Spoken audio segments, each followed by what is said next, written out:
नाव दिला तर मानवी दिला मुकर्रब खानाचा सरसेना सागर मिळाला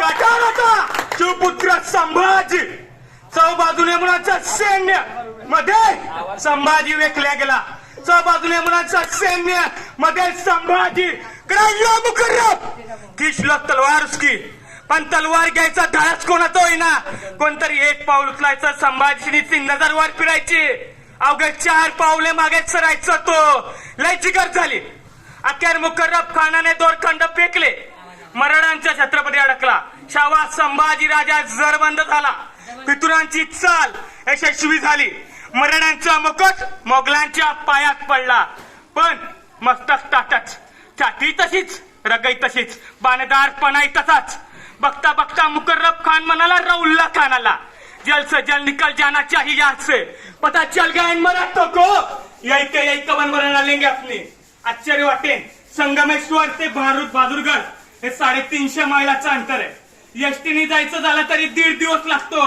मुकर्रब खानाने अंतर संभाजीला घेऊन चाललंच अवघ्या 4.5 दिवसात कापून पूर्ण केलं कुत्रे मागे लागल्यासारखा पडत होतो पण दुर्दैव मराठ्यांचं गडाच्या तटा शेजारून संभाजी महाराजांना नेलं गेलं पण तटावरच्या धारकऱ्याला माहित नव्हतं की आपला राजा कैद झालाय गावच्या वेशीवरनं संभाजी महाराजांना नेलं गेलं पण गावच्या गावकऱ्याला आणि वारकऱ्याला माहित नव्हतं की आपला राजा कैद झालाय कळेपर्यंत संभाजी महाराजांना सुरक्षित ठिकाणी पोहोचवण्यात आलं हे सांगण्यात हिरदावत आला हुजूर हुजूर बड़ी खुशी की खबर है संभाजी गिरफ्तार हो गया आला हिराला औरंगजेब म्हणतो कसा पिके तो नहीं आए हो क्या बघते हो हा हुजूर हा सम्मेश्वर में मुकर्रब खान ने जस्ता कर लिया उन्हें अल्लाह ताला की मेहरबानी शब्बे रात का जश्न होना चाहिए आखिर आ ही गया दक्कन का चूहा सिकंज में लाया जाए उसे शान शौकत से पेना जाए तख्ता गुला आतापर्यंत त्याने मराठे यायच्या तख्तावरती बसला असेल आता त्याला गुलामीच्या तख्तावरती बसवा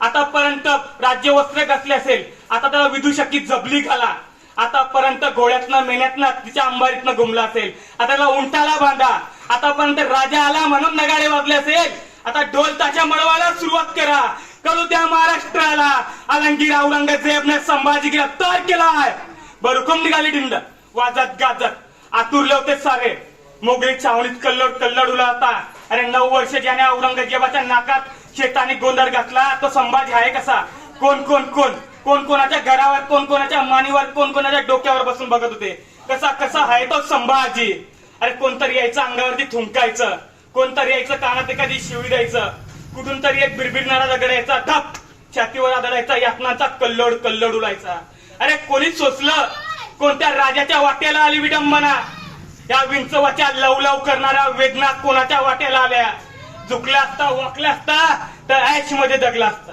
का नाही केलं आपण या मराठ्यांचे पुत्र आहोत आपण या महाराष्ट्राचे राजपुत्र आहोत या स्वाभिमानाने या अस्मितेने सण करत राहिला अखेर कोणतरी यायचं तलवारीच्या टोकाने रेषा उमटवायचं रेषा बरोबर रक्त रक्त रक्त मातीवरती मुद्रा उमटवीत जायचं अरे कितके रक्ताळले होते संभाजी इतके भूतासारखी अवस्था झालेली तरी चावा होता ताट झुकली नाही मान वाकला नाही कना तसाच गेला बाणेदारपणे औरंगजेबाचा दरबारात तख्ता सिंग झालेला आलमगीर औरंगजेब तख्तावरती बसला आला हिराला वजीर असत करडला तेवढ्याच संभा युगजावलंपना के सामने करडला कविकलाश राजा हो झुकेंगे नहीं झुकाएंगे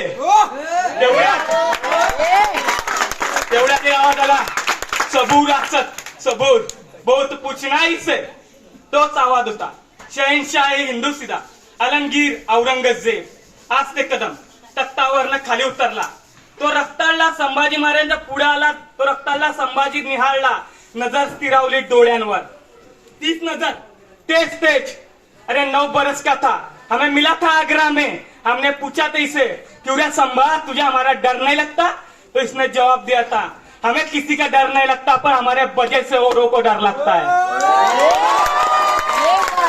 संगठन मिलनी थी सच कहा था काफिर ने आज कैद में है तू हमारे अल्लाह ताला की मेहरबानी त्या अल्लाह तालाचे शुक्रिया मानायला कान गुडघे टेकून खाली बसला नमाजाच्या रुखवता पडायला लागला त्याची अवस्था बघून आश्चर्य वाटलं संभाजी महाराजांना संभाजी महाराज म्हणाले कवी कर्जनांना कवी कलश कवी आहात आपण या क्षणी तुम्हाला सुचते काय का ती कविता? आश्चर्य वाटलं कवी कर्षणांना. मृत्यूच्या पोटात आहे, औरंगजेबाच्या दरबारात आहे, याला भीती नाही भय नाही. हा माणूस म्हणतोय सुचते काय का ती कविता?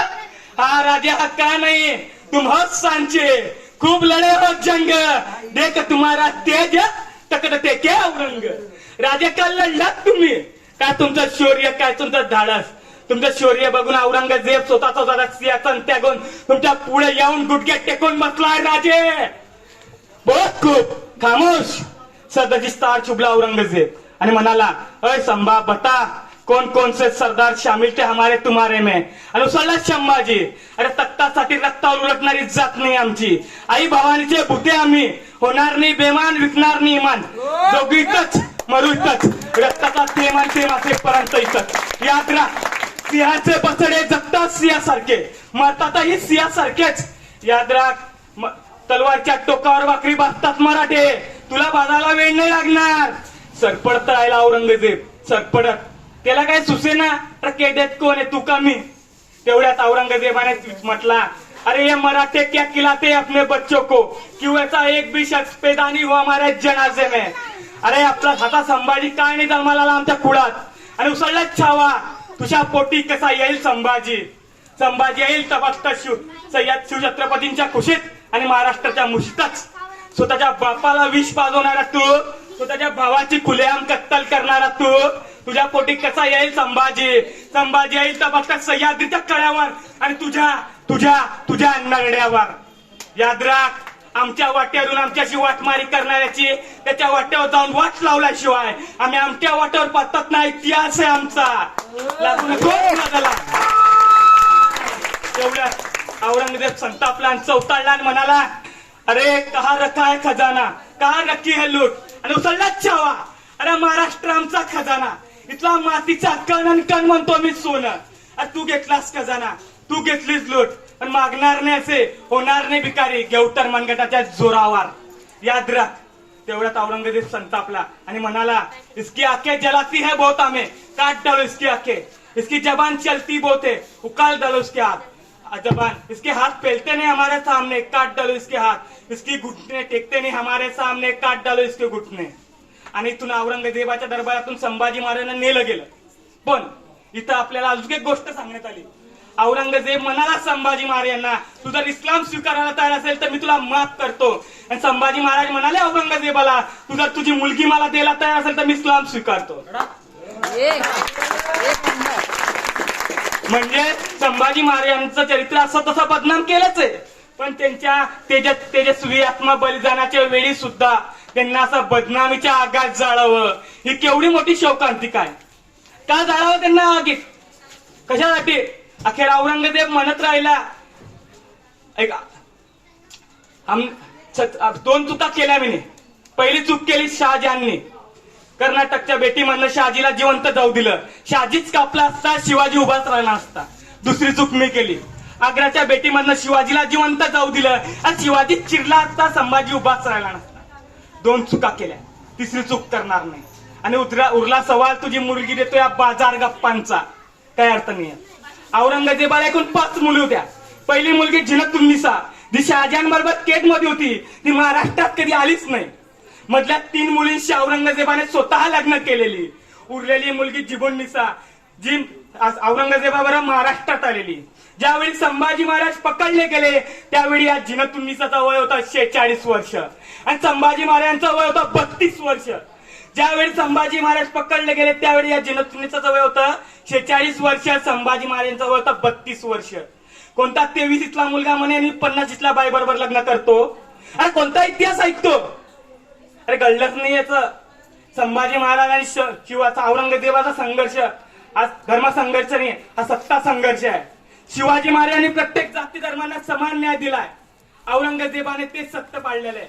फक्त शिवाजी महाराजांनी प्रत्येक जाती धर्माला समान न्याय दिलाय, संभाजी महाराजांनी तेच फक्त पाळलंय. फक्त औरंगजेबासारखा जरी चरपत्याने ठेचलाय. उरलास आणि अखेर संभाजी महाराज अखेर औरंगजेबाची सदेला रामल चालू झाला. संभाजी महाराजांना तुळापूरच्या वनस्तंभाला बांधण्यात आला. औरंगजेबाची अखेरची सदा होती. औरंगजेबाची सदा होती मेरे डोळे साटा, इसकी आंखें जलाती है बहुत हमें, काट डालो इसकी आंखें. तेवढ्यात औरंगजेब आपसे आले लाल बुंद तप्त सड्या घेऊन. संभाजी महाराजांना कळलं डोळे काढणार आता.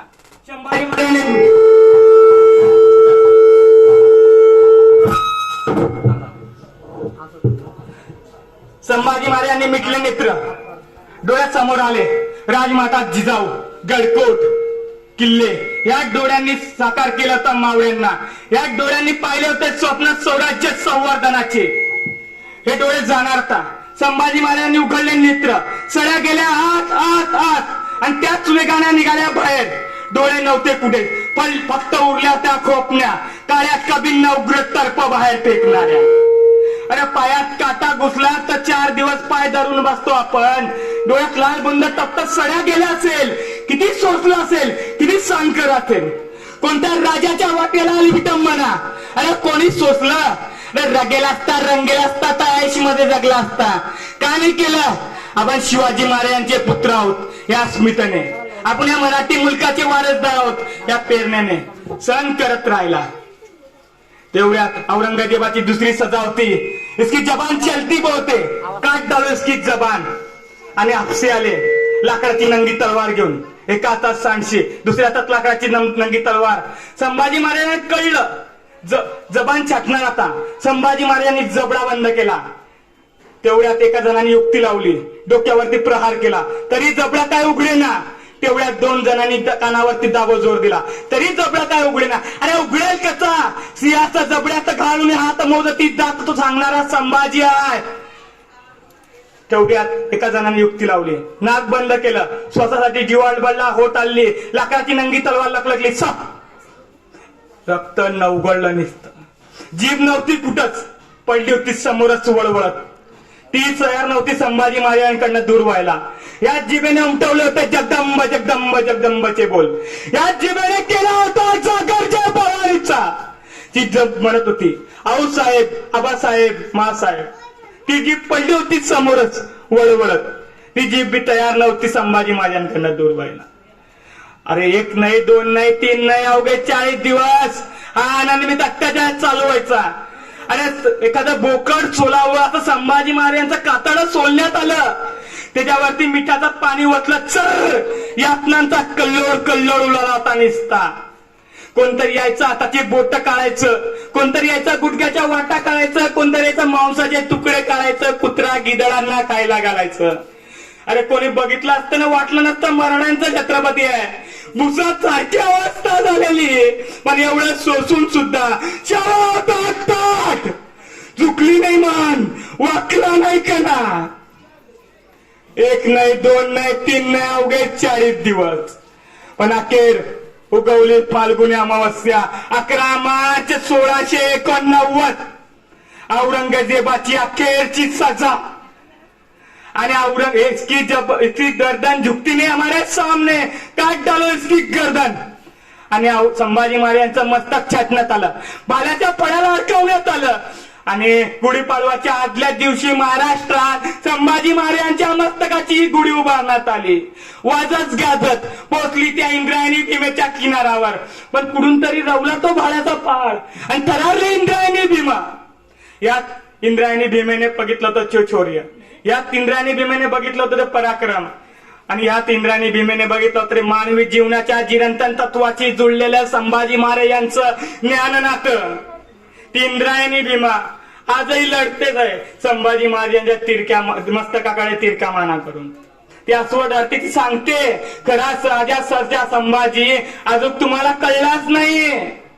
ती म्हणते अखेर संभाजी महाराजांचा मस्तकाचा एक थेंब पडला त्या नदीच्या पात्रात. आणि अखेर संभाजी औरंगजेब म्हणत राहिला, सच में संभाजी छावा है, छावा शेर का. हमने आंखें निकाल दी उसकी, पर उसकी आंखें झुकी नहीं हमारे सामने. हमने जबान काट दी उसके, पर उसने मांगे नहीं रहम के 2 लफ्ज. हमने हाथ काट दिए उसके, पर उसने हाथ फैलाए नहीं हमारे सामने. हमने काट दिए उसके घुटने, पर उसने घुटने छेके नहीं हमारे सामने. सच में छावा है, छावा शेर का. या अल्लाह, होंगे कभी कामयाब या खाली हाथ जाना पडेगा, खाली हात दिल्ली. पण दिल्लीला जायचं नशीब त्या औरंगजेबाच्या भाग्यात आलंच नाही. संभाजीच्या रक्ताच्या थेंबातून इथं जन्माला आला हजारो लाखो संभाजी. संताजी जनाजी सारखा एक एक लढत राहिला, झुंडत राहिला. राजा विना महाराष्ट्रात 14 वर्ष जातीने औरंगजेबाशी टक्कर घेत राहिला. अखेर औरंगजेबाची कबर गाळून मगच शांत झाला. ही प्रेरणा होती संभाजी महाराजांच्या बलिदानाची. ही प्रेरणा होती संभाजी महाराजांच्या राष्ट्रभक्तीची, राष्ट्रप्रेमाची. जय संभाजी.